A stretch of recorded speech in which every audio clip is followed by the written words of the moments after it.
안녕하세요. 오늘의 도덕입니다. 통일로 통하는 투어. 통통투어에서 우리나라 여행 재미있게 잘 해보았나요? 통통투어에는 우리가 언제든지 가볼 수 있는 지역도 있지만 그렇지 않은 지역도 있었는데요. 바로 북한입니다. 우리가 게임을 통해 가본 북한에서는 과연 어떻게, 무엇을 할 수 있을까요? 한번 같이 알아보는 시간을 가지겠습니다.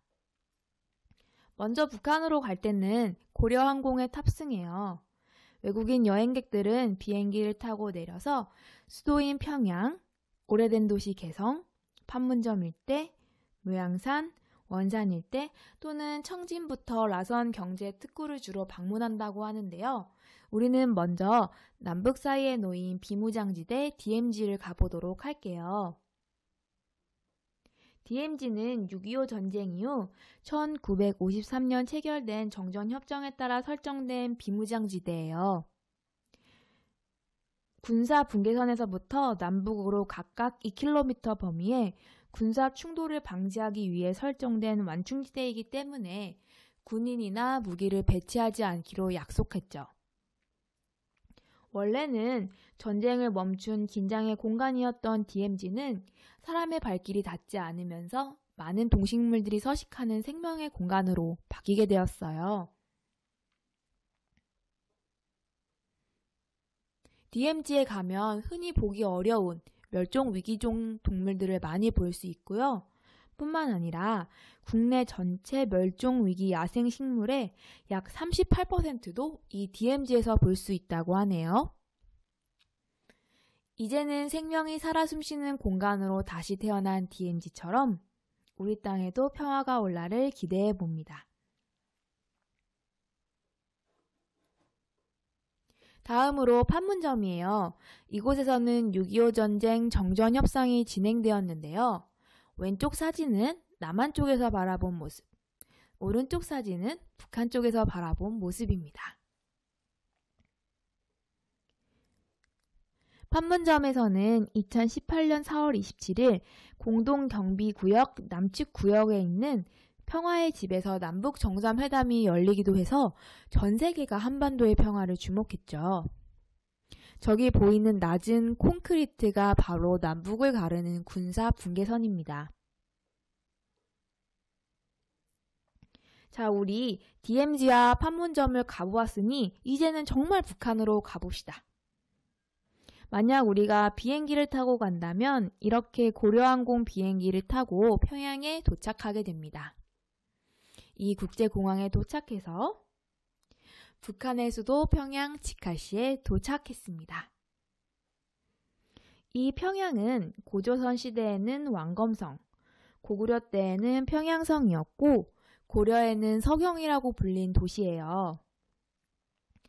먼저 평양 시내에 가면 류경호텔, 미래과학저거리와 같이 화려하게 솟은 높은 빌딩들을 볼 수 있고요. 또 려명거리에서는 고층 아파트를 볼 수 있어요. 이 아파트는 270m인데요. 63빌딩과 비슷한 높이의 고층 아파트입니다. 그뿐만 아니라 여러 유적들도 볼 수 있어요. 2004년 유네스코가 지정한 세계문화유산에 오른 고구려의 시조, 동명왕의 무덤인 동명왕릉을 볼 수 있고 또 동명왕릉을 위해서 지은 정릉사도 볼 수 있답니다.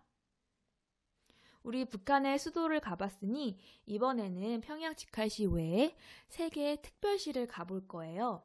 남포특별시, 라선특별시, 그리고 개성특별시인데요. 먼저 평양 중심을 흐르는 대동강을 따라 서해로 가다 보면 남포특별시를 볼 수 있어요. 남포특별시의 남포항은 평양과 해외를 연결하는 관문이자 국제무역항이에요. 그리고 이곳에서는 옛 무덤들도 많은데요. 고조선 시기의 고인돌도 볼 수 있고 고구려 시대의 무덤도 볼 수 있어요. 주로 대동강변을 따라 발달했는데요. 강서대묘 이런 곳들은 2004년 유네스코가 지정한 세계문화유산입니다. 강서대묘의 현무도와 백호도 마치 살아있는 것처럼 정말 멋있죠? 그리고 5세기 무렵 제작된 것으로 추정되는 수산리 고분 벽화도 볼 수 있어요. 벽화의 양식은 바다를 건너 일본에도 전해졌는데요. 이런 양식이 널리 퍼져 있다는 사실은 고구려가 국방력뿐만 아니라 문화적으로도 높은 수준을 향유하고 있음을 보여줍니다. 이번에는 남한에서 꽤 가까운 개성특별시에 가보겠습니다. 서울에서 개성까지는 직선 거리로 58km, 차로 가면 약 1시간이면 도착할 수 있는 아주 가까운 곳이에요. 고려의 옛 수도인 개성에는 많은 유적들을 볼 수 있어요. 그 이유는 6.25 전쟁 당시 우리나라에 많은 폭탄이 투하되었는데요. 정전협상의 장소였던 판문점 주변 보호구역 안에 있었기 때문에 역사적 건물들이 많이 보존될 수 있었네요. 이곳은 고려의 마지막 중신 정몽주가 후에 조선의 왕이 된 이방원이 보낸 자객에게 죽임을 당한 선주교이고요. 또 개성 남대문 등도 볼 수 있습니다. 그리고 남북이 함께 세운 공단, 개성공단도 개성에서 볼 수 있습니다. 이곳에서는 많은 물건들이 만들어졌고요. 운영되던 당시에 서울에서 개성까지 버스를 타고 출퇴근했다고 합니다. 생각보다 북한이 아주 가까웠다는 것을 다시 한번 확인할 수 있네요. 이번에는 라선특별시입니다.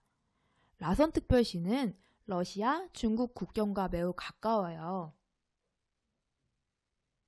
라진 선봉특별시는 2000년 8월에 나진시와 선봉군을 통합하여 신설한 직할시인데요. 중국, 러시아랑 가깝기 때문에 무역이 발달하기에 아주 좋아요. 그래서 북한에서는 직할시로 신설했고 최초의 경제개발 특별자치구로 계속 개발하고 있답니다. 이 지역은 중국에서 국경을 넘어 바로 올 수 있고 심지어 중국인들이 개인 승용차를 타고 올 수 있는 특별한 지역이기도 한데요. 교역이 많은 만큼 외국과의 협조로 지어져 공동으로 운영하는 호텔들도 많이 볼 수 있고요. 북한에 다녀온 리딩거 프랑크 교수는 한국어, 중국어, 영어 3개국어로 된 안내판을 볼 수 있는 도시라고 묘사했어요. 그만큼 국제적이란 뜻이겠죠? 우리 오늘은 북한의 수도인 평양, 그리고 세계의 특별시인 남포, 개성, 라성에 방문해 보았어요. 이곳에는 많은 문화유적들 뿐만 아니라 또 발달한 모습도 볼 수 있었는데요. 언젠가는 우리가 게임이나 영상이 아니라 직접 가볼 수 있는 날을 기대해 봅니다. 그럼 영상 마무리할게요. 안녕!